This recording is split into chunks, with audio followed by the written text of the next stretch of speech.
हाय हाय हाय hackers, क्या हाल चाल।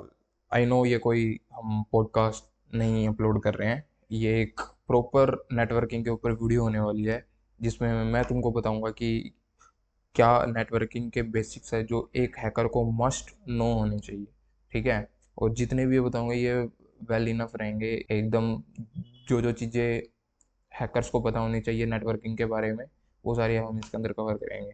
Okay. तो मैं तुमको पहले इसकी इम्पोर्टेंस बता देता हूँ। ठीक है। हैकिंग वर्ल्ड के अंदर नेटवर्किंग के बारे में जानना बहुत ज़रूरी होता है, क्योंकि उसके बिना हम ज़्यादा कुछ नहीं कर पाएंगे। इसलिए मैं ये वीडियो बना रहा हूँ ताकि तुम्हें नेटवर्किंग की बेसिक की समझ हो सके, जो तुम्हारी हैकिंग करने में मदद करेगी। नेटवर्किंग की एक सॉलिड अंडरस्टैंडिंग होना बहुत ज़रूरी है अगर तुम एक सक्सेसफुल हैकर या पेंटेस्टर बनना चाहते हो। सोचो ज़रा, तुम किसी नेटवर्क को हैक करने का सोच रहे हो, लेकिन अगर तुम्हें पता ही नहीं है कि वो नेटवर्क कैसे स्ट्रक्चर्ड है, कौन से प्रोटोकॉल्स यूज़ हो रहे हैं, या डाटा फ्लो कैसे होता है, तो कैसे हैक करोगे। राइट। ये बिल्कुल वैसे ही है जैसे तुम एक घर के अंदर घुसने की कोशिश करो, जबकि तुम्हें उसका लेआउट ही ना पता हो, दरवाजे कहाँ हैं, विंडोज़ कहाँ हैं। राइट। इस वीडियो में हम कवर करेंगे वो सारे नेटवर्किंग के बेसिक्स जो हर हैकर को पता होने चाहिए। और बिलीव करो, हम यहाँ कुछ भी शुगर कोट नहीं कर रहे हैं, सीधे कोर डिटेल्स में घुस रहे हैं, जो तुम्हें हैकिंग और डिफेंसेस में एक रियल एज देंगे। And these are the topic details we are gonna cover. So, firstly, we will cover IP addresses.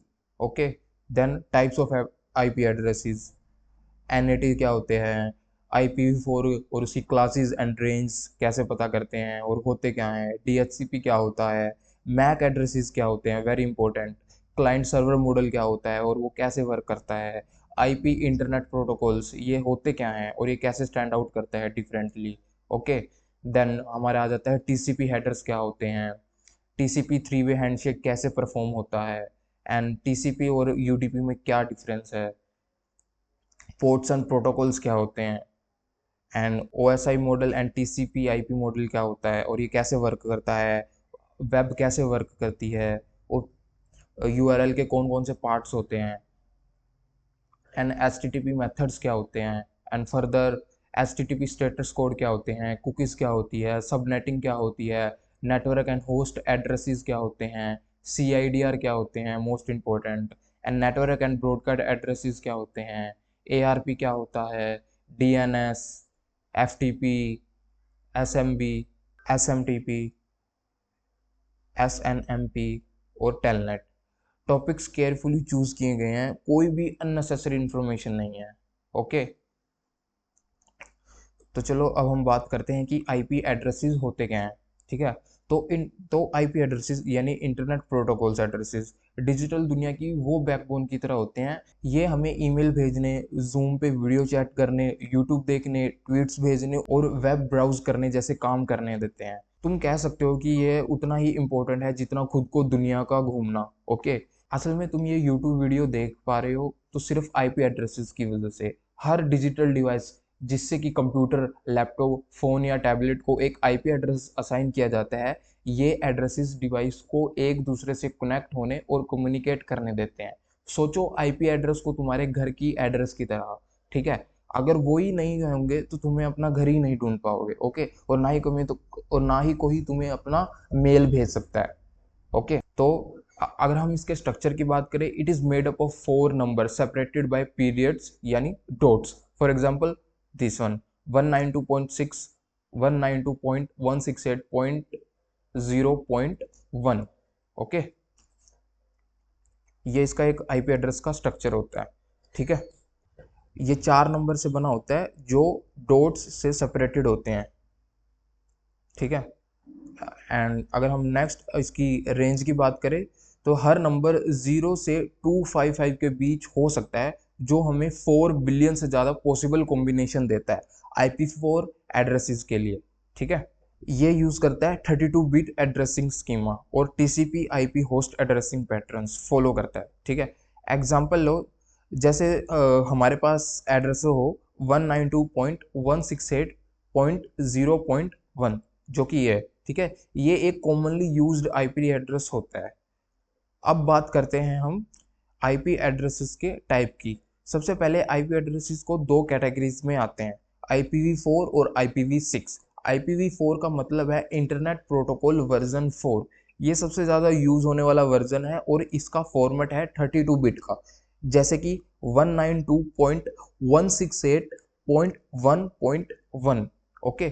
IPv4 total 4.3 billion addresses provide करता है, लेकिन दुनिया में हर साल नए डिवाइसेस आ रहे हैं और आईपी एड्रेसेस की डिमांड बढ़ती जा रही है। इस वजह से एक नए वर्जन की जरूरत पड़ी, जो कि है IPv6।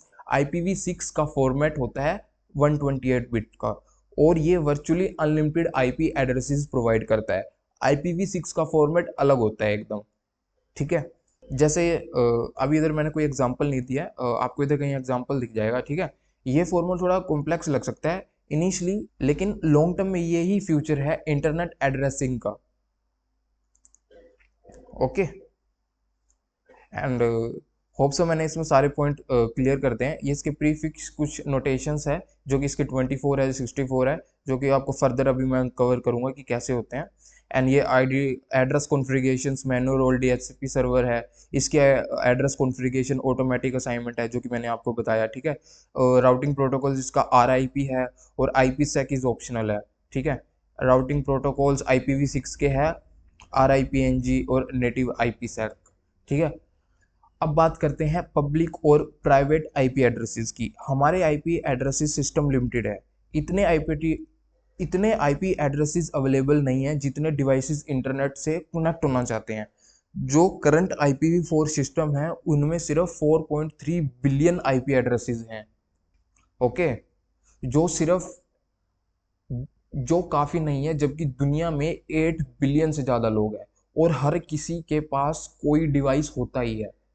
इस कमी को पूरा करने के लिए एक सिस्टम बनाया गया है, जिसमें एक ग्रुप ऑफ आईपी एड्रेसेस को लोकल एरिया नेटवर्क यानी लैन के अंदर बार बार यूज किया जा सकता है। ये एड्रेसेस डायरेक्टली इंटरनेट पे प्रोसेस नहीं होते, इनको हर लोकल नेटवर्क में रीयूज किया जा सकता है, जिसमें हम लिमिटेड आईपी एड्रेसेस को बचा के यूज कर सकते हैं। ये प्राइवेट आईपी एड्रेसेस अक्सर 192.168 या फिर 10 पॉइंट समथिंग या फिर 172.16 समथिंग से स्टार्ट हो सकते हैं। तुम अपने नेटवर्क कॉन्फ़िग चेक करते वक्त ये प्राइवेट आईपी एड्रेसेस देखी होगी। ओके। जैसे कि 192.168 या 10 पॉइंट समथिंग। जब तुम काली लिनक्स सिस्टम पे IF कॉन्फ़िग यूज करते हो, ये एड्रेसेस सिर्फ तुम्हारे लोकल एरिया नेटवर्क के अंदर ही काम करते हैं और डायरेक्टली इंटरनेट पे कम्युनिकेट नहीं कर सकते। इंटरनेट पे कम्युनिकेट करने के लिए तुम्हारे पास प्राइवेट आईपी एड्रेस एक पब्लिक आईपी एड्रेस में कन्वर्ट होना पड़ता है। ठीक है। जो कि एक डिवाइस जिसे बोलते हैं NAT, नेटवर्क एड्रेस ट्रांसलेशन। ये प्रोसेस प्राइवेट आईपीज को एक शेयर्ड पब्लिक आईपी से कन्वर्ट करता है, ताकि लोकल नेटवर्क के डिवाइस इंटरनेट यूज कर सकें। ये जरूरी है इसलिए क्योंकि प्राइवेट आईपीज यूनिक नहीं होते और हर लैन में सेम प्राइवेट आईपीज यूज किया जा सकता है। एंड जब एक मशीन लैन के अंदर से इंटरनेट पे बात करना चाहती है, तो वो एक रिक्वेस्ट भेजती है NAT डिवाइस को। NAT डिवाइस उस मशीन के इंटरनेट आईपी एक टेबल में रिकॉर्ड करता है और उसे एक्सटर्नल पब्लिक आईपी में कन्वर्ट करता है।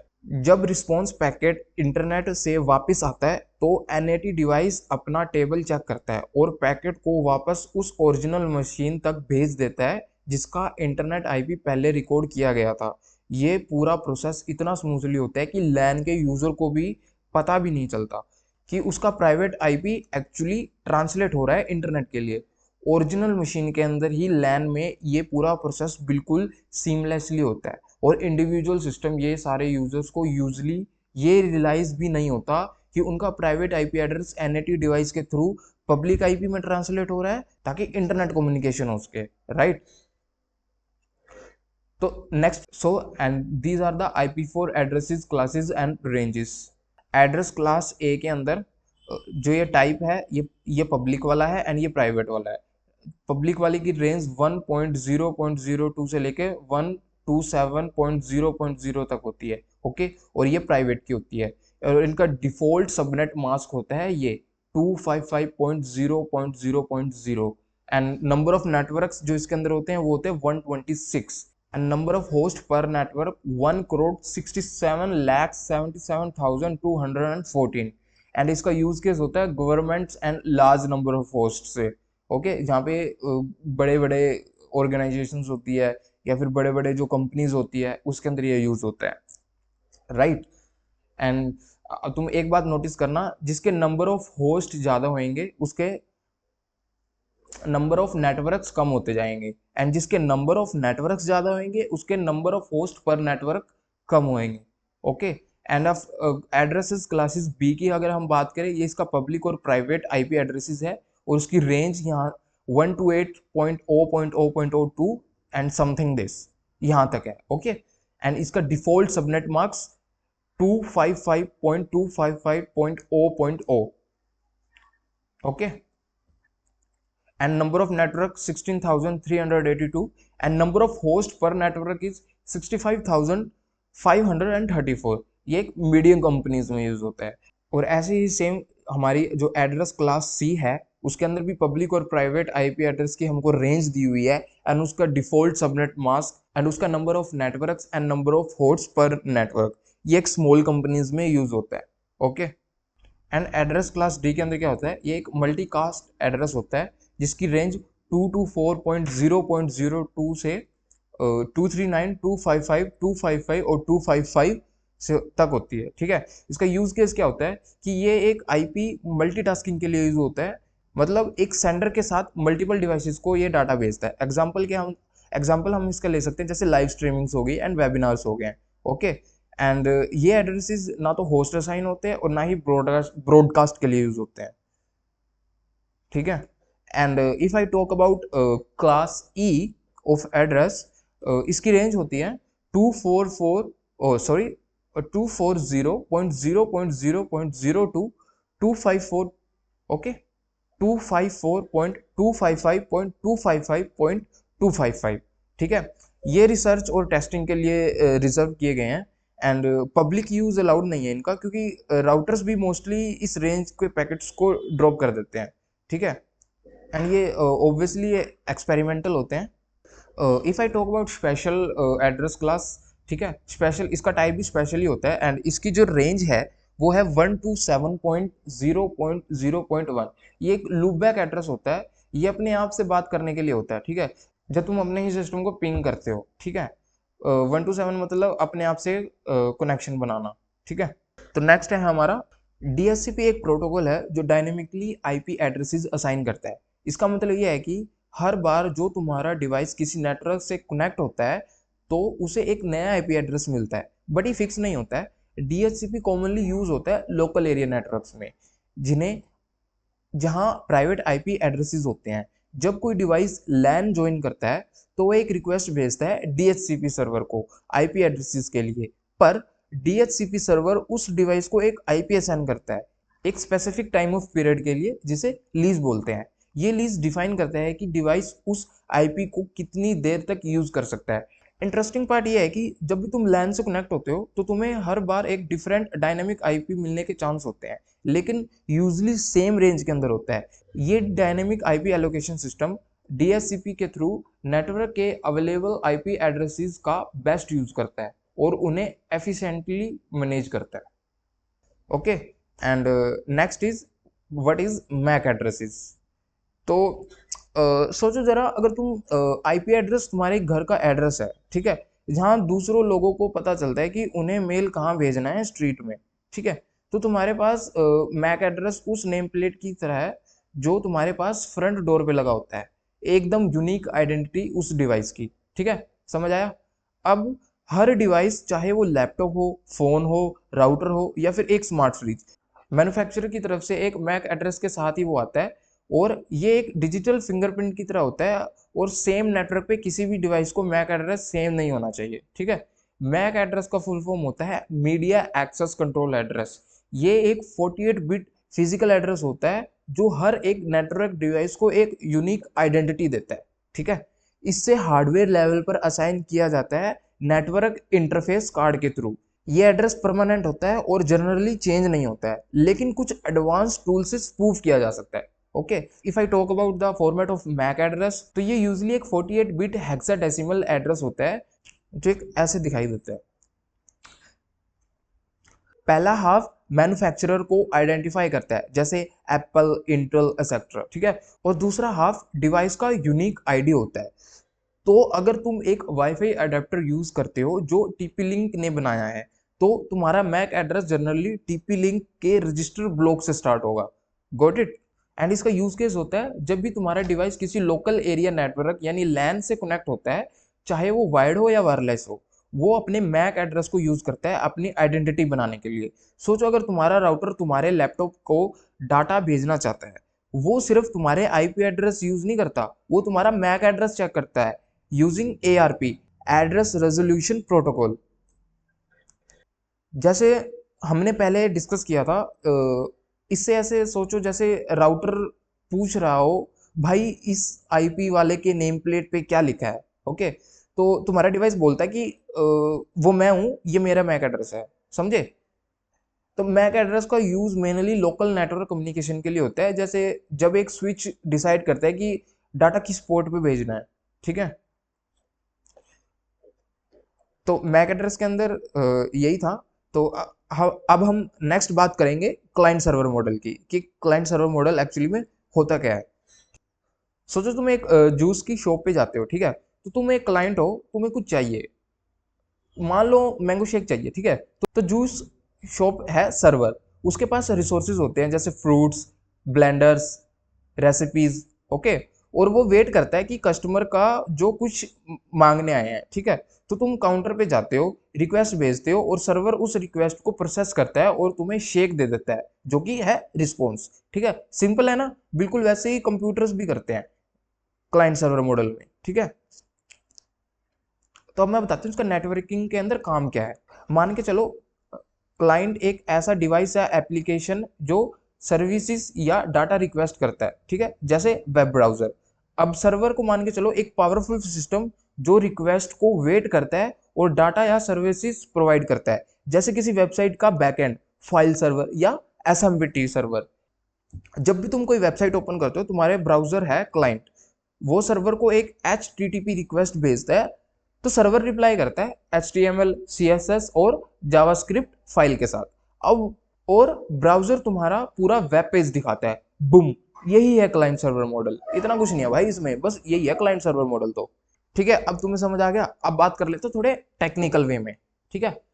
अगर इसको मैं थोड़ा और डीपली एक्सप्लेन करूं, ठीक है, तो क्लाइंट सर्वर मॉडल एक ऐसा सिस्टम है जहां पे एक डिवाइस रिक्वेस्ट करता है जो कि है क्लाइंट, और दूसरे डिवाइस रिस्पॉन्ड करता है जो कि है सर्वर। फॉर एग्जांपल, जब तुम्हारा ब्राउजर में google.com टाइप करते हो, तो तुम्हारा वेब ब्राउजर जो कि क्लाइंट एक रिक्वेस्ट भेजता है गूगल के सर्वर पर, और उसका रिस्पॉन्स भेजता है।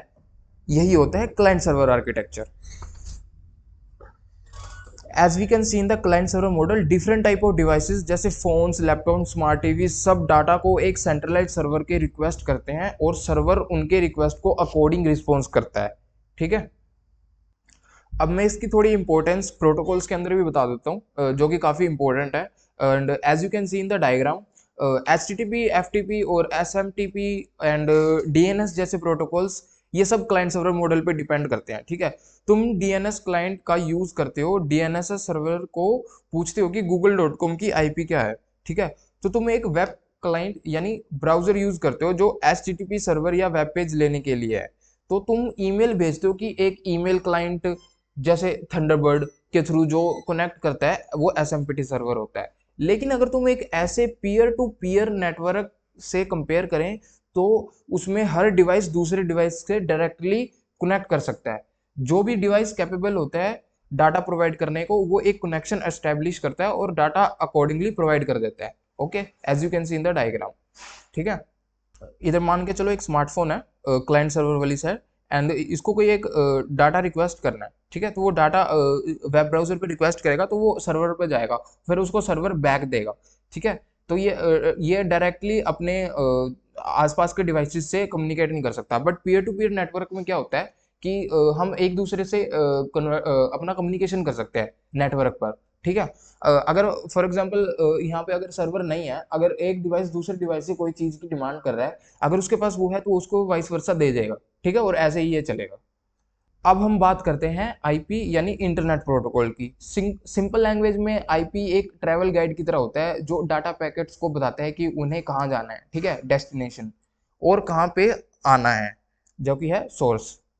आईपी प्रोटोकॉल अक्सर टीसीपी के साथ पेयर में आते हैं जो मिलकर टीसीपी आईपी सिस्टम बनाते हैं, ठीक है। चलो अब देखते हैं कि आईपी पैकेट्स के अंदर, हेडर्स के अंदर क्या होता है। तो एक हेडर की एक आईडी कार्ड की तरह होता है जो पैकेट के लिए होता है, जो इन्फॉर्मेशन कैरी करता है। हैकिंग और फोरेंसिक इन्वेस्टिगेशन में काफ़ी यूज होता है ये। So as you can see in the first row version, जो कि हमें बताता है कि आईपी वर्जन जो कि V4 या V6 होता है, ठीक है। इंटरनेट हेडर लेंथ, हेडर का साइज होता है। एंड सेकंड रो के अंदर आता है type of services, and internet header length के अंदर होता है हेडर का साइज, ठीक है। एंड सेकंड रो में क्या है, एंड सेकंड रो में है टाइप ऑफ सर्विसेज, ठीक है। पैकेट किस सर्विसेज के लिए बने हैं, जैसे स्पीड, रिलायबिलिटी या कॉस्ट, ठीक है। और यह है टोटल लेंथ। टोटल लेंथ होता है पूरा पैकेट का size, header plus data. And third row के अंदर है आइडेंटिफिकेशन। हर पैकेट का एक यूनिक आईडी मिलता है ताकि फ्रेगमेंटेड पैकेट्स को जोड़ना आसान हो। एंड नेक्स्ट है फ्लैग्स, जो कि बताते हैं पैकेट्स छोटे टुकड़ों में स्प्लिट हुए हैं या नहीं, जो सिक्योरिटी बाईपास करने में काम आ सकते हैं। And next is fragment offset. अगर पैकेट स्प्लिट है तो बताता है कि ये टुकड़ा कहाँ से शुरू हो रहा है, ठीक है। टाइम टू लीव होता है कितने राउटर्स तक पैकेट जिंदा रहेगा, ठीक है। एंड प्रोटोकॉल्स ये बताता है कि आईपी के अंदर कौन सा ट्रांसपोर्ट प्रोटोकॉल यूज हो रहा है। जैसे टीसीपी के लिए वैल्यू होती है 6 एंड यूडीपी के लिए होती है 17।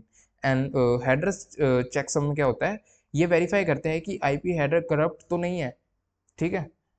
ये एक मैथमेटिकल वैल्यू होती है जो हेडर्स के डाटा पे कैलकुलेट होती है। अगर पैकेट करप्ट हो गया है तो चेकसम मिसमैच हो जाता है और पैकेट ड्रॉप हो जाता है, ठीक है।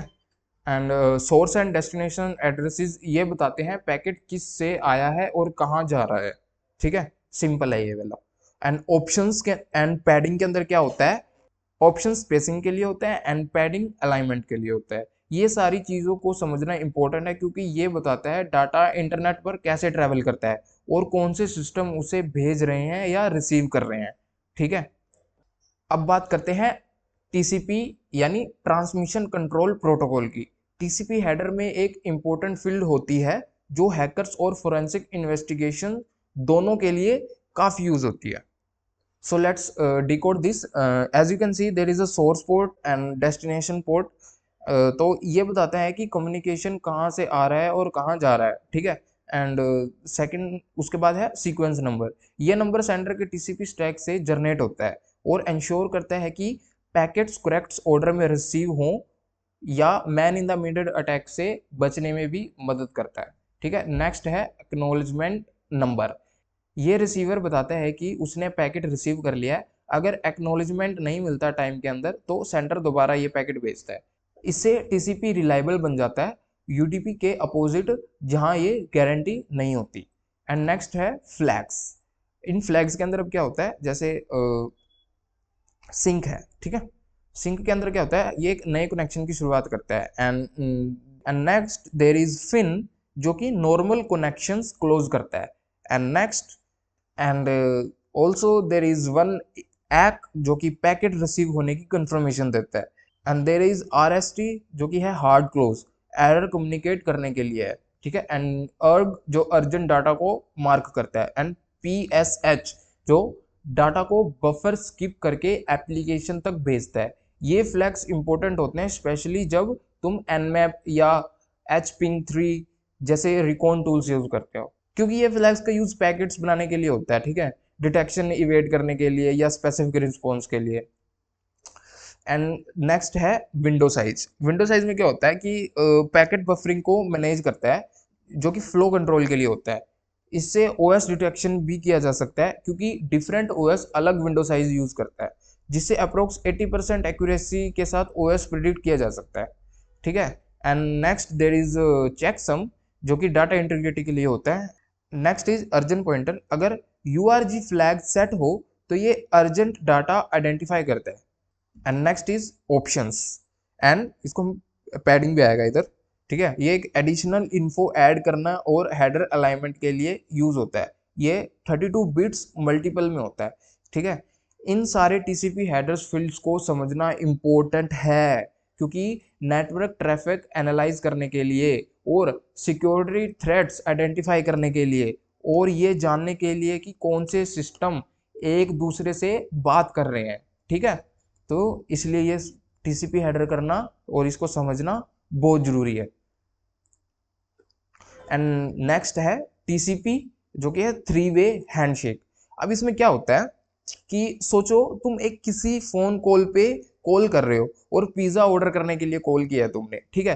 तो तुम कॉल करते हो और बोलते हो हे मुझे पिज्जा ऑर्डर करना है, एंड ये होता है सिंक पैकेट, जो कि एक कनेक्शन इनिशिएट करता है, ठीक है। ये एक सिंक पैकेट हो गया, ठीक है। अब पिज्जा शॉप वाला जो होता है वो हमें रिप्लाई करता है श्योर रेडी हूँ ऑर्डर देने के लिए। तो नेक्स्ट क्या होता है, जो पिज्जा शॉप वाला होता है वो बोलता है श्योर आप बोलो मैं आपका ऑर्डर लेने के लिए रेडी हूँ, ठीक है। तो ये होता है सिंक एक्स सर्वर, ठीक है। एक्नॉलेज करता है और रेडी होता है कनेक्शंस के लिए, ठीक है। और फिर तुम उसको कंफर्मेशन देते हो ग्रेट एक लार्ज पेपरोनी पिज्जा चाहिए, ठीक है। ये होता है एक पैकेट। अब तुम रेडी हो कम्युनिकेट करने के लिए। इन 3 स्टेप्स के बाद दोनों क्लाइंट और सर्वर रेडी होते हैं डाटा एक्सचेंज करने के लिए, और यही प्रोसेस है जो इंश्योर करता है कम्युनिकेशंस को स्मूथ और रिलायबल हो, ठीक है। एंड यही है 3-वे हैंडशेक।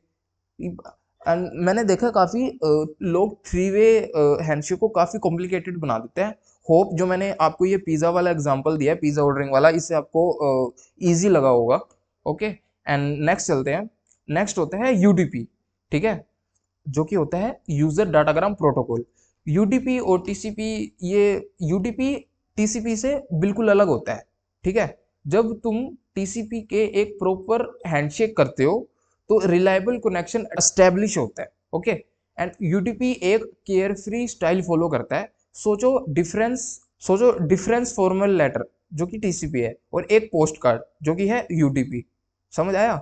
एंड यूडीपी को कंफर्मेशन नहीं लेता, बस पैकेट भेज देता है, ना हैंडशेक ना डिलीवरी गारंटी, इसलिए ये लाइट वेट और फास्ट होता है, ठीक है। ये काफ़ी यूजफुल होता है उन एप्लीकेशंस के लिए जहाँ ज़्यादा इंपॉर्टेंस होती है, क्या स्पीड, जहाँ स्पीड ज़्यादा इंपॉर्टेंट होती है। अगर कुछ पैकेट लॉस भी हो जाते हैं तो फ़र्क नहीं पड़ता। जैसे स्ट्रीमिंग म्यूज़िक के अंदर, अगर कोई म्यूज़िक तुम स्ट्रीम कर रहे हो या वीडियो कर रहे हो, ठीक है, या फिर लाइव कॉल्स हो रही है तुम्हारी, या तुम ऑनलाइन गेम्स खेल रहे हो, कुछ प्रोटोकॉल्स जो यूडीपी यूज़ करते हैं वो है जैसे डीएनएस यूज़ करता है, एक एसएनएमपी करता है एंड एनटीपी करता है। एंड यूडीपी शाइन्स उन सिचुएशंस में करता है जहाँ स्पीड और एफिशिएंसी की होती है, ठीक है, और परफेक्ट डिलीवरी ज़रूरी नहीं होती है। एंड नेक्स्ट है टीसीपी और यूडीपी में क्या डिफरेंस है। तो जैसे कि मैंने तुमको अभी बताया कि प्रॉपर टीसीपी और यूडीपी क्या होता है, तो मोस्ट ऑफ द तुम्हें समझ आ ही गया होगा, बट फिर भी मैं तुम्हें बताता हूँ कि जैसे इसका कनेक्शन टाइप होता है, ये required an established connection before transmitting data, ठीक है। जैसे मैंने पिज्जा वाला एग्जांपल दिया था तुमको, उसके अंदर एक कनेक्शन एस्टेब्लिश होना एक इंपॉर्टेंट होता है, ठीक है। No connection is needed to start and and the data transfer, इसमें कोई भी कनेक्शंस की जरूरत नहीं होती है। डाटा सीक्वेंस, जो can sequence data send in a specific order, जो ये टीसीपी होता है ये एक सीक्वेंस ऑर्डर में अपना डाटा सेंड करता है। एंड यूडीपी इसका एक बिल्कुल अपोजिट होता है, इसके अंदर कोई भी मतलब ऐसा सीक्वेंस नहीं होता है और ना ही कोई अरेंजमेंट ऑफ डाटा होता है कि इसी अरेंज में हमको डाटा भेजना है, ठीक है। एंड डाटा रीच ट्रांसमिशंस की अगर हम बात करें टीसीपी के अंदर, तो can retrans data if packet fail to arrive, okay. And UDP के अंदर क्या होता है, no data transmitting loss data can be retrieved.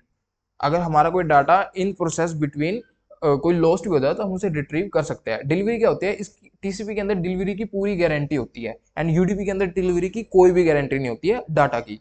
Check for errors, and TCP क्या होता है कि जब डाटा हम आगे भेजते हैं, ट्रांसफर करते हैं, जब वो जितने भी एरर्स आते हैं उसकी सारी टीसीपी की गारंटी होती है और वो सारे एरर्स को चेक करता है। एंड अनलाइक यूडीपी जो कि कोई भी एरर को चेक नहीं करता है और उसकी कोई गारंटी भी नहीं होती है, ठीक है। और जो इस सॉरी एंड जो स्पीड होती है टीसीपी की वो बहुत ही स्लो होती है, क्योंकि इसके अंदर काफ़ी गारंटी भी है एंड ये सारे एरर्स भी चेक करता है। तो ये सारा जो डाटा फ्लो का प्रोसेस है ये उसको काफ़ी स्लो बना देता है। एंड यूडीपी के अंदर ऐसा कुछ होता नहीं है और ना ही इसकी चीज़ की किसी भी चीज़ की गारंटी होती है, तो इसलिए वो फास्ट होता है स्पीड के अंदर। तो जैसे कि मैंने तुमको बताया था कि यूडीपी उसी सिचुएशंस में शाइन करता है जहाँ पे स्पीड और एफिशिएंसी ही की होती है और परफेक्ट डिलीवरी की कोई गारंटी नहीं होती, ठीक है। तो अब हम नेक्स्ट बात करते हैं पोर्ट्स एंड प्रोटोकॉल्स की। तो इसके अंदर क्या होता है कि सोचो एक सर्वर एक अपार्टमेंट बिल्डिंग की तरह है, ठीक है। आईपी एड्रेस उस बिल्डिंग का एड्रेस है एंड पोर्ट्स हैं हर अपार्टमेंट के इंडिविजुअल डोर्स। Sounds good. और प्रोटोकॉल्स हैं हर डोर के पीछे बोली जाने वाली लैंग्वेज। समझ रहे होगे, है ना। मैंने काफी रिलेटेबल एग्जांपल दिया है। मैं तुमको दोबारा बता देता हूँ, काफी रिलेटेबल एग्जांपल है ये। सोचो तुम कि एक सर्वर एक अपार्टमेंट बिल्डिंग की तरह है, ठीक है, और आईपी एड्रेस उस बिल्डिंग का एड्रेस है, ठीक है। एंड पोर्ट्स हैं अपार्टमेंट के इंडिविजुअल डोर्स और प्रोटोकॉल्स हैं डोर्स के पीछे बोले जाने वाली लैंग्वेज, राइट। तो जब तुम्हारा डिवाइस किसी दूसरे डिवाइस से बात करना चाहता है तो सिर्फ बिल्डिंग का एड्रेस यानी आईपी पता होना काफी नहीं है, उसे सही डोर यानी पोर्ट पे नॉक करना पड़ता है और सही लैंग्वेज यानी प्रोटोकॉल बोलनी पड़ती है। एंड अब तुम बोलोगे कि पोर्ट्स क्या होते हैं, ठीक है। अब मैं तुमको बताता हूँ पोर्ट्स होते क्या है एक्चुअली में। ये एक लॉजिकल डोर होता है कंप्यूटर पे जहां स्पेसिफिक टाइप का कम्युनिकेशन होता है। हर पोर्ट का नंबर एक आइडेंटिफाई होता है जो कि 0 से लेके 65535 और अलग अलग सर्विसेज के लिए यूज किया जा सकता है। पोर्ट्स के टाइप होते हैं, वेल नोन पोर्ट्स होते हैं जैसे 021023, इन्हें मोस्ट यूज प्रोटोकॉल्स के लिए रिजर्व किया गया है, ठीक है। एंड रजिस्टर पोर्ट्स होते हैं, let me see, here is examples, but firstly let me complete my own thoughts, okay। then मैंने आपको क्या बताया अभी, हाँ, वेल नोन पोर्ट्स बताया। एंड उसके बाद आते हैं रजिस्टर्ड पोर्ट्स। रजिस्टर्ड पोर्ट्स क्या होते हैं, जो कि 1024 से लेके 49151 तक होते हैं। इन्हें सॉफ्टवेयर एप्लीकेशंस यूज करती है, ठीक है। एंड नेक्स्ट हमारा टाइप्स आ जाते हैं पोर्ट्स के, जो कि है डायनामिक या फिर प्राइवेट पोर्ट्स, जो कि होते हैं 49152 से लेके 65535 तक। ये टेम्परेरी कम्युनिकेशंस के दौरान यूज होते हैं, ठीक है। And next we are gonna talk about protocols. ये एक सेट ऑफ रूल्स या लैंग्वेज होती है जो किसी पोर्ट्स के थ्रू कम्युनिकेशन के लिए यूज होती है, ठीक है। इसे इस तरह सोचो कि HTTP वेब की लैंग्वेज बोलता है, ठीक है, और FTP फाइल ट्रांसफर की लैंग्वेज बोलता है, और SMTP ईमेल की लैंग्वेज बोलता है, एंड SSH रिमोट टर्मिनल की लैंग्वेज बोलता है, ठीक है। Very simple. And these are the most common ports we will mostly find when we are using Nmap, okay। port number 20 that is FTP and इसका type है TCP जो कि है फाइल ट्रांसफर प्रोटोकॉल, ये डाटा ट्रांसमिशन के लिए होता है। एंड 21 जो है FTP TCP, ये भी फाइल ट्रांसफर प्रोटोकॉल होता है। 2020 होता है SSH जो कि TCP UDP सिक्योर शेल होता है, जो कि हम यहाँ पे लॉग इन कर सकते हैं। 23 होता है टेलनेट, ये अनक्रिप्टेड लॉग इन होता है, ठीक है। 25 होता है सिंपल मेन ट्रांसफर प्रोटोकॉल, ठीक है। 53 होता है डोमेन नेम सर्वर। 67 या 62 होता है डायनामिक होस्ट वाला DHCP। एंड 80 होता है HTTP मोस्ट कॉमन, ठीक है। एंड 123 होता है नेटवर्क टाइम प्रोटोकॉल, ये UTP इसका टाइप होता है। एंड 161 एंड 162 होता है सिंपल नेटवर्क मैनेजमेंट प्रोटोकॉल। 389 होता है LDAP जो कि होता है light weight directory authentication protocol, and इसका टाइप होता है TCP और UDP। And 443 most common HTTPS secured, okay, HTTP with secure socket layer, ठीक है। And next is OSI model, ठीक है। अब इसका मैं इतना रिलेटेबल एग्जांपल दूंगा ना कि तुमको ये समझने की दोबारा जरूरत नहीं पड़ेगी, कोशिश मैं यही करूंगा, बाकी लेट्स सी। एंड आपको अभी तक जितना मैं आपको नेटवर्क के बारे में बता रहा हूँ, अगर आपको समझ आ रहा है तो प्लीज़ लाइक कर दो एंड मेरे चैनल को भी सब्सक्राइब कर दो। मेरे को काफ़ी मेहनत लगी है इस वीडियो को डिज़ाइन करने में और बनाने में। एंड जो भी एक बेसिक ऑफ नेटवर्किंग है जो एक नेट हैकर को या पेन टेस्टर को शुड नो होनी चाहिए, तो मेरे को उसके अंदर काफ़ी टाइम लगा। जितने भी मतलब टॉपिक्स थे कि ये बेसिक टॉपिक हैं एंड ये एडवांस है, फंडामेंटल्स है, ये सारे क्लियर होने चाहिए, okay. You know what I am saying. तो इसमें काफ़ी मेहनत लगती है bro. So if you are watching this please subscribe and like and drop your thoughts on comment section, it's all open for you guys. ठीक है। तो अब हम बात करते हैं OSI मॉडल की। इसके अंदर क्या होता है कि लेयर 7 जो होती है वो एक होती है एप्लीकेशन लेयर। ठीक है।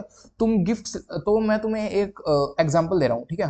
तो एग्जांपल ये इस तरह से है कि तुम एक गिफ्ट सेलेक्ट कर रहे हो या नोट लिख रहे हो। ठीक है। तुम एक बर्थडे नोट लिख रहे हो जो कि एक स्पेशल गिफ्ट चूज करते हो। ठीक है। यहाँ यूजर को इंटरेक्शन होता है कि जैसे तुम व्हाट्सएप पे मैसेज भेजते हो या वेबसाइट ब्राउज करते हो। ठीक है। तो इसका रोल क्या होता है, यूजर को सर्विसेज प्रोवाइड करवाना, जैसे वेब, ईमेल, चैट एप्स। ठीक है। उसके बाद आती है हमारी नेक्स्ट लेयर 6, प्रेजेंटेशन लेयर। ये मान के चलो, ये होता है गिफ्ट को अच्छे से रैप करना। ठीक है। तुम गिफ्ट को एक फैंसी बॉक्स में पैक करते हो, रिबन लगाते हो या डेकोरेट करते हो। ठीक है। अगर लेटर भेज रहे हो तो तुम उसे इमोजी डालते हो या मैसेज को इनक्रिप्ट करते हो। तो इसका रोल क्या होता है कि डाटा को फॉर्मेट करना, इनक्रिप्ट या कंप्रेस करना, ताकि सेंडर और रिसीवर दोनों समझ सके। ठीक है। And next is layer 5 and that is session. ठीक है। सेशन लेयर का हम एग्जांपल ऐसे लेते हैं जैसे हम बता रहे हो कि गिफ्ट कब और कैसे भेजना है। ठीक है। तुम अपने दोस्त को कॉल करते हो कि मैं गिफ्ट भेज रहा हूँ, शाम को 5 बजे घर पे रहना। ओके। ये एक तरह से कम्युनिकेशन सेशन एस्टेब्लिश करता है। ठीक है। इसका रोल क्या होता है कि कम्युनिकेशन सेशंस को ओपन, मैनेज और क्लोज करना। उसके बाद आती है layer 4 and that is transport layer. ठीक है। इसका एग्जांपल ऐसे लो कि गिफ्ट को बॉक्सेस में डिवाइड करना एंड इंश्योर करना कि सब पहुंच जाए। ठीक है, सब पहुंच जाए। अगर गिफ्ट बड़ा है तो तुम उसे छोटे छोटे बॉक्सेस में डिवाइड करते हो, जैसे बॉक्स नंबर 1 या फिर बॉक्स नंबर 3, 2। ठीक है। अगर कोई बॉक्स लॉस्ट हो जाता है तो तुम दोबारा भेजते हो। अब ये इधर परफेक्ट एग्जांपल है जो मैंने आपको टीसीपी और इधर ये यूडीपी समझाया था। इसके अंदर क्या होता है, अब ट्रांसपोर्ट लेयर के अंदर जो टीसीपी होता है वो अपना गिफ्ट होता है वो ऑर्डर में डिलीवर करता है, बल्कि जो यूडीपी होता है वो फास्ट भेजता है बिना चेक किए। ठीक है। होप तुम्हारे को ये रिलेटेबल हो गया होगा अब। And next layer is layer 3 and that is network layer. ठीक है। इसको मान के चलो कि बेस्ट रूट सेलेक्ट करना है गिफ्ट डिलीवर करने के लिए। ठीक है। तुम कोरियर वाले को दोस्त का एड्रेस देते हो और courier company best route choose करती है। ठीक है। इसका रोल ऐसा होता है कि आईपी एड्रेसिंग और राउटिंग बेस्ट पाथ सेलेक्ट करना राउटर्स के through. Okay.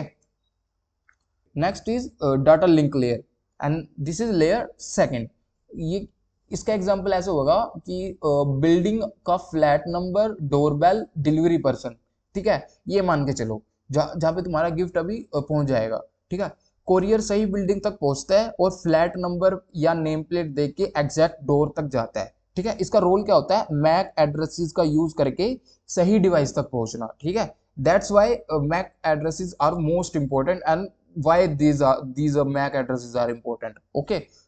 Hope so you got the importance of the MAC addresses.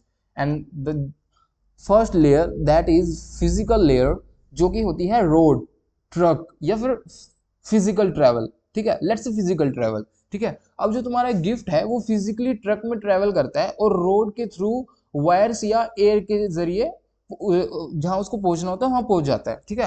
अब इसका रोल क्या होता है हमारा नेटवर्किंग के अंदर या ओएसआई मॉडल के अंदर, इसका रोल क्या है कि इलेक्ट्रिकल सिग्नल्स या रेडियो वेव्स के थ्रू एक्चुअल जीरोस और वंस को ट्रांसमिट करना। ठीक है। तो that's make complete OSI model of 7 layers. ठीक है, बॉटम टू टॉप।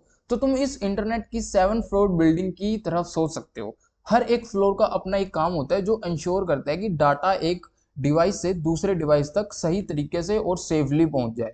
ठीक है। तो मैंने ओएसआई मॉडल का जितना भी बेसिक था वो मैंने क्लियर कर दिया है। अगर तुम्हें इसकी एक अलग से वीडियो चाहिए एडवांस के अंदर तो कमेंट में बता देना, मैं इसकी एक प्रॉपर एडवांस के अंदर हर एक लेयर को उसको तोड़ के पूरा डिफाइन करके कि कहाँ पे क्या हो रहा है और हर एक लेयर में क्या हैकर का पर्सपेक्टिव होता है। ओके, वो मैं आपको बता सकता हूँ।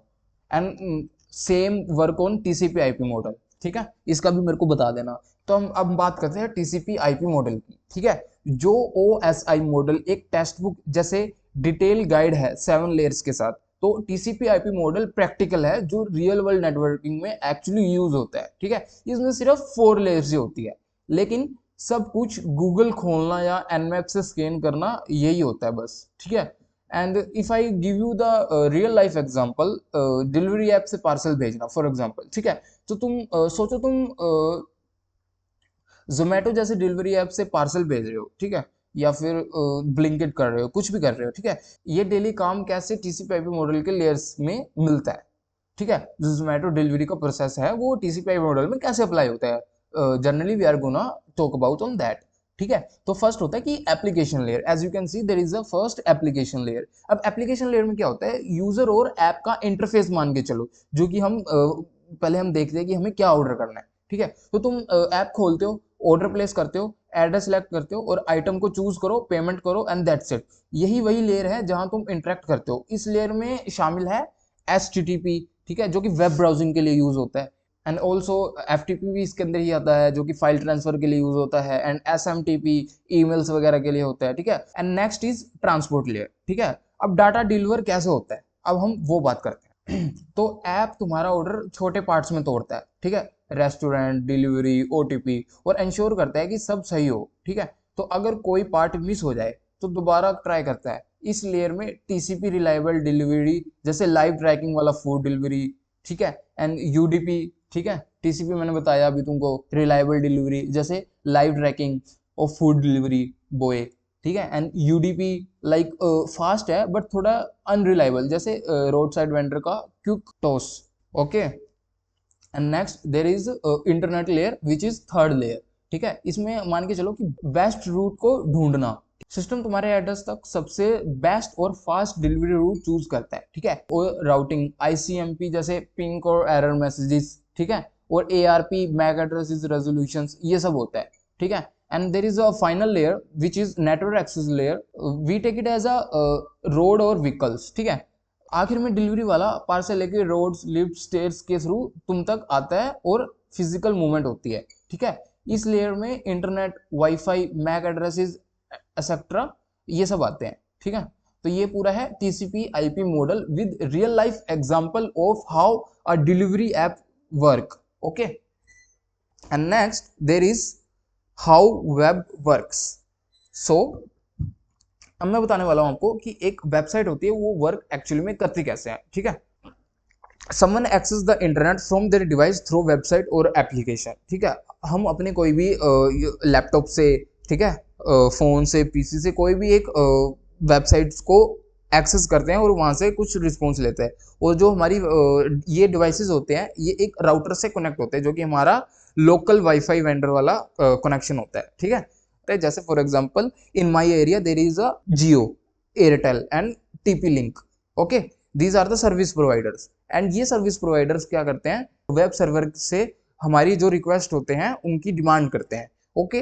फिर ये सर्विस प्रोवाइडर, जो ये सर्वर्स होते हैं जो हमें वेबसाइट एक्सेस करनी है, फॉर एग्जांपल google.com, तो जो ये सर्वर होता है वो वापस इंटरनेट सर्विस प्रोवाइडर को हमारी रिक्वेस्ट पे रिस्पॉन्स करता है, ठीक है। और फिर जो ये इंटरनेट सर्विस प्रोवाइडर होता है ये बैक हमारा इंफॉर्मेशन देता है राउटर को, ठीक है, एक IP एड्रेस के साथ, ठीक है। और ये IP एड्रेस जिस डिवाइस ने, फॉर एग्जांपल लैपटॉप, तो hub sorry for example laptop, अब लैपटॉप का भी मैक एड्रेस अलग है, फोन का भी अलग है, एंड मेरे पर्सनल PC का भी मैक एड्रेस अलग है, ठीक है।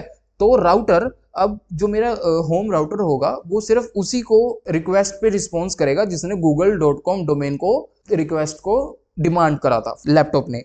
तो ये वो मैक एड्रेस फाइंड करेगा कि किसने डिमांड किया था और उसी मैक एड्रेस को जो google.com की रिक्वेस्ट थी उसको सेंड कर देगा, ठीक है। ये एक है कि हाउ वेब वर्क्स, ये एक पूरा स्ट्रक्चर है कि एक वेब कैसे वर्क करती है। अब नेक्स्ट है पार्ट्स ऑफ URL।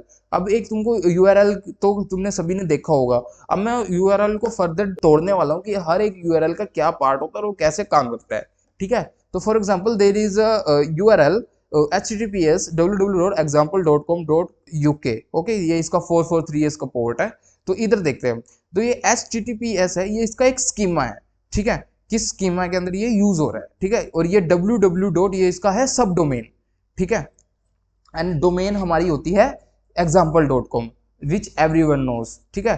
co.uk ये होते हैं टॉप लेवल डोमेन, .com मतलब जो हमारे पूरे यूनिवर्सल लेवल पे होती है, और .uk जो कि सिर्फ UK के अंदर कनेक्ट कर सकते हैं हम, यूनाइटेड किंगडम के अंदर। जैसे तुमने देखा होगा अमेजोन के अंदर होता है amazon.in, amazon.au, amazon.uk, तो जो डॉट के बाद जो होता है वो हमारे कंट्रीज के कोड्स होते हैं, डोमेन के अंदर, टॉप लेवल डोमेन के अंदर, कि हमें कौन सी कंट्री की अमेजोन की सर्विसेज को एक्सेस करना है, ठीक है। तो उसके बाद हमारे होते हैं पोर्ट नंबर, की कौन से पोर्ट नंबर पे एक्सेस हो रहा है, ठीक है। उसके बाद पाथ, पाथ होता है फॉर एग्जांपल हमें पहले कैटेगरीज होती है, फॉर एग्जांपल हम होम अप्लायंस की कैटेगरीज के अंदर गए, उसके बाद हमने top 5 plus rating fridge refrigerators को लिस्ट किया, तो वैसे वैसे ही उसका पाथ बनता जाता है। एंड जो ये क्वेरी स्ट्रिंग सेपरेटर है, ये हमें बताता है कि अब जो क्वेरी पैरामीटर है वो स्टार्ट हो रहे हैं, ठीक है। एंड उसके बाद आता है क्वेरी स्ट्रिंग पैरामीटर, ठीक है। ये एक एक्स्ट्रा इन्फॉर्मेशन भेजता है सर्वर को। एग्जाम्पल जैसे कोई टॉपिक की आईपी होगी, जैसे कोई आईडी होगी 720, जो हमें मान के चलो अमेजोन का, जैसे मैंने अभी आपको एग्जांपल दिया, अमेजोन के अंदर हमें कार्ट के अंदर कोई चीज डाली है एंड उस फॉर एग्जांपल आईफोन डाला, ठीक है, कार्ट के अंदर, एंड उसकी आईडी है 720, ठीक है। एंड ये तो अगर मैं 720 की जगह 721 कर दूं, तो हमें और किसी की आईडी प्रोडक्ट की मिल सकती है, ठीक है। तो ये चीजें वैसे वर्क करती है, ठीक है। एंड उसके बाद आता है फ्रेगमेंट। फ्रेगमेंट के अंदर क्या होता है, पेज के किस पार्ट पे स्क्रॉल करना है ब्राउज के लिए, ठीक है। उसके टाइप्स होते हैं, ये इतना कुछ वो नहीं है, ठीक है। तो मेन इसका यही है कि एक पार्ट्स ऑफ यूआरएल क्या होता है, ये बेसिकली आपको पता होना चाहिए कि हर एक पार्ट्स का क्या मीनिंग है और वो क्यों यूज होता है और व्हाई इट इज, ठीक है, वो क्यों है। सो या मुझे लगा कि ये बताना बहुत ज़रूरी है, जो कि अगर मान लो कुछ नेटवर्किंग में कोई अभी आ रहा है या कोई इवन कि कोई प्रोफेशनल है, अब मैंने देखा काफ़ी प्रोफेशनल भी हैं, उनको भी नहीं पता होता कि एक पार्ट्स ऑफ यूआरएल होते क्या हैं bro, you should know, okay. And then next is HTTP methods. ये काफ़ी सिंपल है, ठीक है। एचटीटीपी मेथड्स में क्या होता है कि फर्स्टली वी हैव गेट, ठीक है, this method is use to fetch और get data from server, this is very simple. Post के अंदर क्या होता है, this method is use to send और submit data to the server, ठीक है। अगर तुमने बर्ब सीट यूज किया है तो तुम्हें पता होगा कि मैं क्या बोल रहा हूँ, ठीक है। और वैसे भी इसमें कुछ रॉकेट साइंस नहीं है, ठीक है। जो पुट होता है वो डाटा को अपडेट करने के लिए होता है, ठीक है। एंड डिलीट होता है डाटा को रिमूव करने के लिए, सिंपल, ठीक है। And next is HTTP status codes, ठीक है। एचटीटीपी स्टेटस कोड में क्या होता है, for example there is one something something, ये होता है information code, the server acknowledgement and processing the request, ठीक है। जो एक सर्वर प्रोसेस करता है रिक्वेस्ट को, and two something something, for example 200, that means okay success code, the server successfully received understood and proceed the request. And next is 3 something something, for example 301, ये redirection codes होते हैं and ये permanently moved होते हैं, ठीक है। This server receive the request but there is a redirect to somewhere else, okay, ये permanently moved होते हैं। And 4 something something, for example 404 which is very popular and that is not found, client error codes, ठीक है। very simple, the server couldn't find or reach the page or website, this is an error on the site side. So yeah, and there is 5 something something, server error codes, the client made a valid request but the server failed to complete the request, that is internal server error, ठीक है। and next we are gonna talk about cookies. oh my god, this is very interesting. तो चलो अब बात करते हैं cookies के बारे में। कुकीज होते हैं छोटे छोटे डाटा के पीसेस जो तुम्हारे ब्राउजर में स्टोर हो जाते हैं जब तुम किसी वेबसाइट पे विजिट करते हो, ओके। ये वेबसाइट को मदद करते हैं तुम्हें याद रखने के कि तुम कौन हो, तुम्हारे कार्ट में क्या डाला है, ये तुम लॉग्ड इन हो। अब इसका मैं एक रियल लाइफ एग्जांपल देता हूँ तुमको कुकीज का, ठीक है। सो एक क्लब का एग्जांपल लेते हैं, एंट्री पास का, ठीक है। सोचो तुम एक नाइट क्लब में जा रहे हो, ओके। तुम एंट्रेंस पे रजिस्टर करते हो और तुम्हें एक स्टैंप या रिस्ट बैंड मिलता है, ठीक है। वो स्टैंप प्रूफ देता है ये बंदा अलाउड है अंदर आने के लिए, ठीक है। अब जब भी तुम बार या वीआईपी सेक्शन जाते हो तो तुम्हें दोबारा रजिस्टर करने की जरूरत नहीं होती है, वो बस तुम्हारा स्टैंप चेक करते हैं। वो स्टैंप बिल्कुल कुकीज जैसे ही होते हैं। जब तुम वेबसाइट पे लॉगिन करते हो, वेबसाइट तुम्हारे ब्राउजर को एक कुकी देती है जो कहती है हाँ ये बंदा लॉग्ड इन है। अब जब भी तुम उस वेबसाइट के पेज को रीलोड करते हो तो तुम्हारा ब्राउजर को कुकीज ऑटोमेटिकली सर्वर को भेजता है, और ताकि सर्वर जाने कि तुम वही हो, ठीक है। होप मैंने आपको काफ़ी सिंपल वे में बताया हो।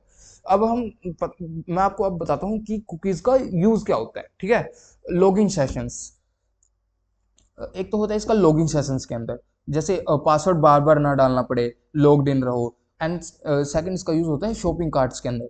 तुम्हें जो आइटम्स ऐड किए हैं वो तब क्लोज करने के बाद भी कार्ट में ही रहते हैं। तुमने काफी टाइम में देखा होगा कि तुम अमेजोन के अंदर अगर तुमने कोई चीज कार्ट के अंदर डाल के रखी हुई है, तो वो अगर तुम ऐप या वेबसाइट वेब ब्राउजर को तुम अगर क्लोज भी कर देते हो तो तुम्हारे वो कार्ट के अंदर ही रहता है। तो वो किसकी मदद से रहता है? कुकीज। कुकीज हेल्प करती हैं रिमेंबर करने में कि लास्ट टाइम तुमने कार्ट के अंदर क्या डाला था। And next is preferences. जैसे डार्क मोड या लैंग्वेज सेटिंग याद रखी जाती है, ठीक है। अगर जैसे तुम्हारा कोई वेबसाइट है, तो अगर उस वेबसाइट के अंदर डार्क मोड अवेलेबल है तो उसके अंदर तुमने डार्क मोड अप्लाई कर दिया, तो when ever you close the website and reload that particular website, it automatically appear the dark mode.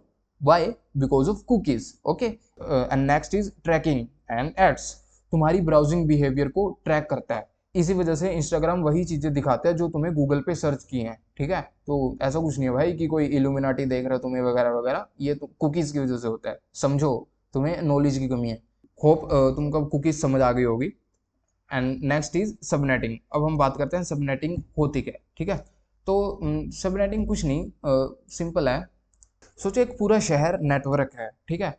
अगर हर घर जो कि डिवाइसेस है डायरेक्टली हर दूसरे घर से बात करे तो ट्रैफिक जाम हो जाएगा, ठीक है। यही कम्युनिकेशन में केओस है, ठीक है। इसलिए शहर को अलग अलग सेक्टर्स या नेबरहुड्स जो कि सबनेट्स है में बांट देते हैं।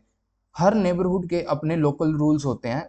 उस नेबरहुड के अंदर लोग आसानी से घूम सकते हैं, ठीक है, यानी डिवाइसेस आसानी से बात कर सकते हैं। अगर हमें किसी दूसरे सेक्टर में जाना है या दूसरे नेबरहुड के अंदर जाना है तो हमें रोड चाहिए होते हैं, ठीक है, या फिर कोई रूट चाहिए होता है जो कि होता है राउटर। इस तरह से कम्युनिकेशन फास्ट, क्लीन और सिक्योर हो जाता है। यही होता है सबनेटिंग। अब इसका नेटवर्किंग के अंदर मेन यूज क्या है वो मैं आपको बताता हूँ। सबनेट एक छोटा सा हिस्सा होता है एक बड़े आईपी नेटवर्क का। ये आईपी एड्रेस को बहुत अच्छे से मैनेज करता है और ट्रैफिक फ्लो को कंट्रोल करता है। इसका मतलब 192.168.0.0 से इसका एंड जो लिमिट रेंज होती है जो कि है 255 तक ही आईपी अवेलेबल्स हैं। यानी टोटल 256 आईपीज 0 से 255, जिसमें से 254 आईपीज यूज कर सकते हैं 1 से 254 तक। लेकिन अगर तुम्हें सबनेट में 254 डिवाइसेस की जरूरत ही ना हो तो आईपीज वेस्ट हो जाएंगे, सही। तो इसलिए सबनेट का यूज करते हैं। तो अब मैं बता देता हूँ कि तुम्हें सबनेट को फर्दर डिवाइड कैसे करते हैं। फॉर एग्जांपल हमारे पास एक आईपी नेटवर्क है जो कि 200.1.1.0 से है एंड इसके अंदर टोटल 256 एड्रेसेस है। तो हम इसका जो मेन पहले आईपी एड्रेस है उसको एक सबनेट में बांट देते हैं एंड जो फर्दर हम उसको second subnet, third subnet, fourth and fifth के अंदर बांट देते हैं। तो हमारे पास कितने आईपी एड्रेसेस रह जाएंगे लेफ्ट, जो कि इसकी रेंज होती है 0 से 255 तक, जो कि मैंने आपको अभी बताई थी, ठीक है। तो इसके अंदर हमारे पास आईपी एड्रेस रह जाएंगे total 184 addresses left. Why? Because subnet 1 के अंदर हमारे पास 32 आईपीज थे एंड सबनेट 2 के अंदर 4 एंड हमें राउटर के थ्रू हमें डिवाइसेस को आईपीज असाइन करे हैं जो कि रीयूज हो सकते हैं। एंड सबनेट 3 के अंदर 4, 16 देन 4 के अंदर अगेन 4। ओके, सो ऐसे आईपी असाइन करके हम उनको रेपुटेशंस को भी बचा सकते हैं। अब नेक्स्ट बात करते हैं नेटवर्क एंड होस्ट एड्रेसेस की। अगर तुम सबनेटिंग, स्कैनिंग या लैन के अंदर पिवटिंग कर रहे हो तो ये कॉन्सेप्ट तुम्हारे रोज का खाना है, ठीक है। एंड इसका मैं एक तुमको समझाता हूँ कि एक हाउसिंग सोसाइटी के एग्जांपल से। सोचो एक बड़ी हाउसिंग सोसाइटी है एंड नेटवर्क एड्रेसेस उस सोसाइटीज में गेट की तरह है। ये बताता है कि ये पूरी सोसाइटी की बाउंड्री है, ठीक है। अब होस्ट एड्रेसेस क्या होते हैं? बिल्कुल इंडिविजुअल फ्लैट नंबर की तरह है जो बिल्डिंग के अंदर है। ये तुम्हारे स्पेसिफिक लोग या डिवाइसेस होते हैं जो सोसाइटीज में रहते हैं, ठीक है। तो एक लाइन में समझो कि नेटवर्क एड्रेसेस बताता है नेटवर्क कहाँ से स्टार्ट होता है एंड होस्ट एड्रेसेस बताता है नेटवर्क के अंदर कौन से डिवाइसेस हमसे बात कर रहे हैं, जिसके साथ हम कम्युनिकेट कर रहे हैं।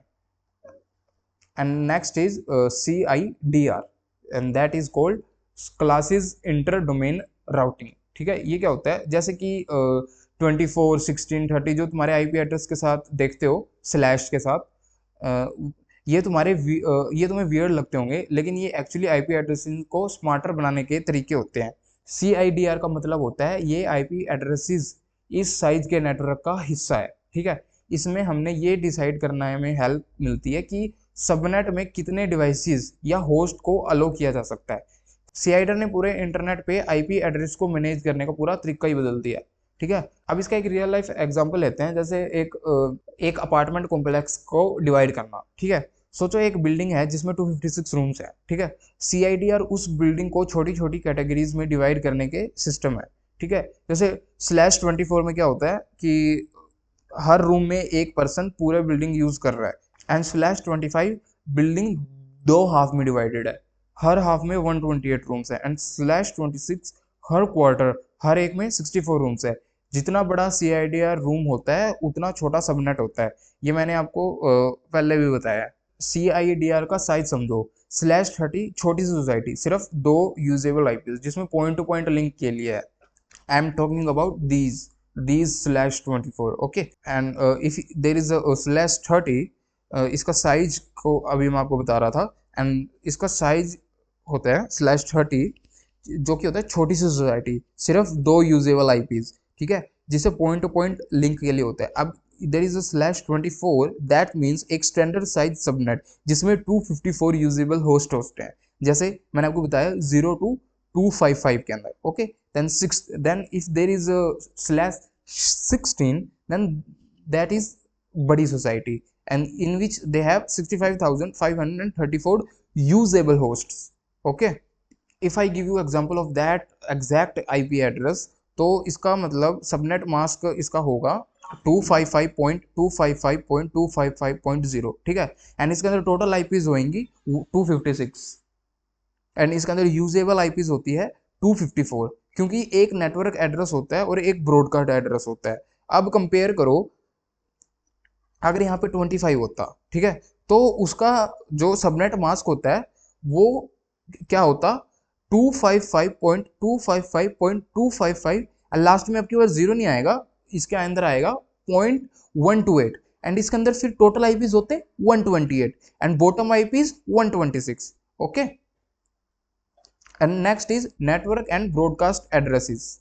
इसको मान के चलो ये एक गेटेड कॉलोनी है जिसके गेट लगा हुआ है विद लाउड स्पीकर के साथ।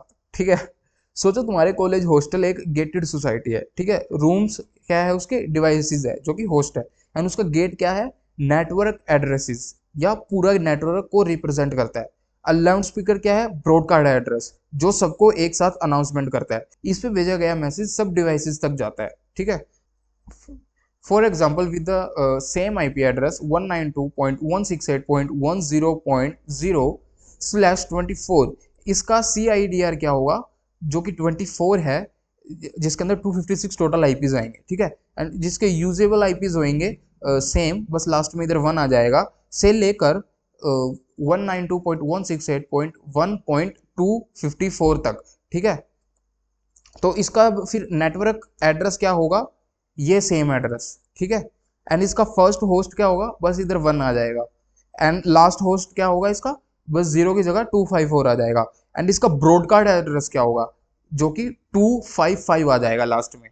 ठीक है, यही है, बस नेटवर्क और ब्रॉडकास्ट एड्रेस किसी भी डिवाइसेस को असाइन नहीं किया जा सकता, ये रिजर्व्ड होता है। ठीक है, कैसे काम करता है ये, अब मैं आपको वो बताता हूँ।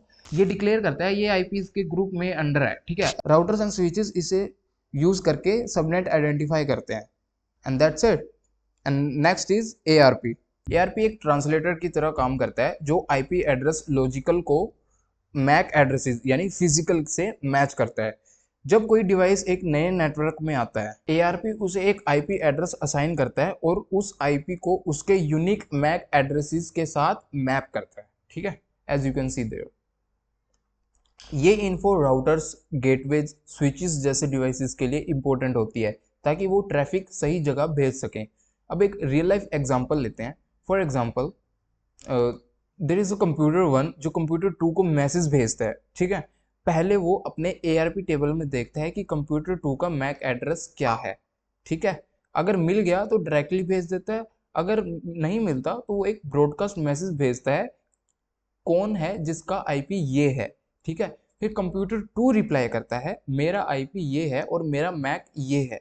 ठीक है, समझ रहे हो, सिंपल है। अब कंप्यूटर 1 के पास कंप्यूटर 2 का मैक एड्रेस आ गया। ठीक है, तो अब वो मैसेज डायरेक्ट उस मैक एड्रेस पे भेज सकता है। ठीक है, ARP काफ़ी ज़रूरी है स्मूथ नेटवर्क कम्युनिकेशन के लिए, लेकिन इसमें एक प्रॉब्लम है, ये ऑथेंटिकेट नहीं करता, जो इसे हैकर्स के लिए एक टारगेट बना देता है। अटैकर्स ARP मैसेजेस को मैनिपुलेट कर रहे हैं, ठीक है, नेटवर्क ट्रैफिक को इंटरसेप्ट या रीडायरेक्ट कर सकते हैं। इसे man in the middle attack बोला जाता है। इस फीचर को उस यूज़ करके हैकर्स पूरे नेटवर्क पे सिस्टम डिस्कवर करते हैं, जब एक यूज़र कॉम्प्रोमाइज हो गया हो और हैकर किसी और वैल्यूएबल सिस्टम पे पिवट करना चाहते हो, जैसे एक डाटाबेस सर्वर। ठीक है, काली लिनक्स में एक टूल होता है नेट डिस्कवर, जो ग्रेटियस ARP रिक्वेस्ट भेजता है और जब सिस्टम रिप्लाई करते हैं और उनको IP और मैक मिल जाता है। ठीक है, अब हम बात करते हैं DNS की, that is domain name system. DNS internet पे नेविगेट करने का एक बेस प्रोटोकॉल है। सोचो अगर DNS ना हो और तुम्हें हर वेबसाइट का IP याद रखना पड़े, जैसे गूगल का, फेसबुक का, यूट्यूब का, इन सब का IP याद रखना बहुत मुश्किल होता है। और अगर IPv6 एड्रेस हो तो भाई बहुत ही लंबा हो जाता है। वो जो DNS होता है वो डोमेन नेम्स को IP में कन्वर्ट करता है। जब तुम्हारे ब्राउजर में www.google.com लिखते हो तो DNS उसके IP में कन्वर्ट करता है और ब्राउजर को IP पे कनेक्ट करता है। DNS बैकग्राउंड में साइलेंटली काम करता है, राइट, और हमें यूजर फ्रेंडली एक्सपीरियंस देता है, राइट। लेकिन सिक्योरिटी के लिए DNS वनरेबल भी होता है। अटैकर्स DNS स्कैनिंग और रिकॉनेसेंस करके DNS सर्वर से वैल्यूएबल इन्फो निकाल लेते हैं, जैसे डोमेन नेम्स और एसोसिएटेड IPs। कुछ टूल्स जैसे DNS स्पूफ को यूज करके DNS रिस्पॉन्स को स्पूफ किया जा सकता है। एग्जांपल्स जैसे अटैकर्स बैंकिंग साइट्स के ट्रैफिक का फेक साइट पर डाइवर्ट कर सकते हैं और वहाँ का यूजर क्रेडेंशियल चुरा सकते हैं, like that. Let me show how DNS actually work. Firstly, there is a DNS server demand for www.example.com, and the demand goes to the root DNS server, and root DNS server replies with the ask.com server कि इसके पास वो नहीं है तो आप ask से पूछो, okay, then it goes to the DNS again top level domain server, that is .com, and if they have, they reply yes we have, and they normally deliver to the our main device, and if they not, they told us for the ask DNY server, then we go to the DNY server, and the DNS query again go to the DNS server, and DNS server responds with the authorized response and with the IP of that demanded example.com, then it's again go to the IPS and to the our device. That's how the DNS structure work. And next is file transfer protocol, FTP. FTP एक client server model पे काम करता है और file transfer के लिए use होता है। क्लाइंट सर्वर से फाइल रिक्वेस्ट करता है और सर्वर फाइल प्रोवाइड करता है। दो चैनल्स होते हैं इसमें, command channel and data channel. जो कमांड चैनल होता है वो कमांड्स जाते हैं उसमें, एंड डाटा चैनल होता है वो एक्चुअल फाइल को ट्रांसफर होता है। FTP से तुम file download, upload, edit, delete सब कर सकते हो। पहले काफी यूज होता था, लेकिन अब पब्लिक शेयरिंग में HTTP उसकी जगह ले चुका है, ठीक है। पर फिर भी FTP अभी भी यूज होता है बैंकिंग सिस्टम जैसे प्राइवेट इन्वायरमेंट्स में, जहां डाटा सिक्योरिटी जरूरी होती है। अब बात करते हैं SMB की, सर्वर मैसेज फ्लो। SMB एक कम्युनिकेशन मेथड है जो कंप्यूटर्स यूज करते हैं फाइल, प्रिंटर्स और रिसोर्सेज शेयर करने के लिए। ये एक लोकल नेटवर्क के अंदर आता है। सोचो जैसे एक कंप्यूटर सर्वर बन जाता है जो फाइल्स या प्रिंटर्स प्रोवाइड करता है। अब दूसरे कंप्यूटर्स क्लाइंट्स बन जाते हैं और उन रिसोर्सेज को एक्सेस करते हैं, ठीक है। ये काम कैसे करता है कि क्लाइंट TCP/IP या नेट बायोस का यूज करके सर्वर से कनेक्ट करता है, फिर क्लाइंट सर्वर को कमांड्स भेजता है, जैसे शेयर्ड फोल्डर एक्सेस करना, फाइल रीड राइट करना या प्रिंटर यूज करना, ठीक है। SMB विंडोज में और सांबा लिनक्स में यूज होता है, लेकिन SMB हिस्टोरिकली वनरेबिलिटीज का एक बहुत बड़ा सोर्स है। पिछले कई सालों में SMB से जुड़ी कई सीरियस सिक्योरिटीज इश्यू आए हैं, जैसे जहां है अटैकर स्पेशली क्राफ्टेड पैकेज भेजकर SMB सर्विसेज को एक्सप्लॉइट कर लेते हैं। इस अटैकर सिस्टम प्रिविलेज के साथ रिमोट कोड एग्जीक्यूशन कर सकते हैं और सिस्टम्स का फुल एक्सेस कर सकते हैं, ठीक है। Next is SMTP, simple mail transfer protocol. SMTP digital world में बहुत क्रूशियल है, स्पेशली ईमेल्स हैंडल करने के लिए। 1983 में स्टैंडर्डाइज हुआ था और आज भी ये बेस प्रोटोकॉल है ईमेल भेजने के लिए। एसएमपीटी को समझो, एसएमटीपी को समझो जैसे इंटरनेट का पोस्टल सर्विस, जो इंश्योर करता है तुम्हारे ईमेल सही यूजर तक पहुंच गए। ठीक है, अब बात करते हैं एस एन एम पी की, सिंपल नेटवर्क मैनेजमेंट प्रोटोकॉल के बारे में। S N M P internet protocol suite का एक इंपॉर्टेंट पार्ट है और यूज होता है नेटवर्क डिवाइसेस मैनेज करने के लिए। सिंपल लैंग्वेज में एस एन एम पी एक मॉनिटरिंग सिस्टम जैसा है, जहां एडमिनिस्ट्रेटर्स जैसे मैनेजर्स मल्टीपल डिवाइसेस यानी एजेंट्स का स्टेटस चेक करते हैं ताकि सब स्मूथ चले। लेकिन एस एन एम पी इतना इम्पोर्टेंट होने की वजह से एक प्राइम टारगेट बन जाता है। अगर attacker S N M P को ब्रीच कर लेता है तो उसके पास पूरे नेटवर्क का सेंसिटिव डाटा का एक्सेस आ सकता है। वो इनक्रिप्टेड वीपीएन कम्युनिकेशन को भी डिक्रिप्ट कर सकता है और हर कनेक्टेड डिवाइसेस को मॉनिटर या कंट्रोल भी कर सकता है। S N M P port 161 और 162 पर चलता है। अगर अटैकर इसे कंट्रोल कर ले तो पूरे राउटर्स और स्विच को हाईजैक कर सकता है। And next is telnet. Telnet remotely connectivity के लिए डिजाइन किया गया है, जिसमें रिमोट सिस्टम से सेशन स्टार्ट किया जा सकता है। जब कनेक्शन एस्टेब्लिश होता है तो टेलनेट रिमोट यूजर से लॉगिन करने को बोलता है। ऑथेंटिकेट होने के बाद यूजर को एक्सेस मिलता है होस्ट कंप्यूटर के रिसोर्सेज का। 1916 के टाइम का ये प्रोटोकॉल इंटरनेट डेवलपमेंट का एक पहला वर्जन था रिमोट कम्युनिकेशंस के लिए। लेकिन टेलनेट इनसिक्योर है क्योंकि ये data include password plain text में भेजता है, इसलिए अटैकर्स इस डाटा को इजीली इंटरसेप्ट कर सकते हैं। इसलिए आज के मॉडर्न सिस्टम में टेलनेट की जगह एसएसएच जो कि सिक्योर शेल यूज किया जाता है, जिसमें इंक्रिप्शन और स्ट्रॉन्ग ऑथेंटिकेशन होता है। And so that's it for the video, and I hope you learn something from that. Doesn't matter कि आप प्रोफेशनल हो या फिर you are just a newbie, आपको कुछ ना कुछ इस वीडियो में जरूर सीखने को मिला होगा, है ना।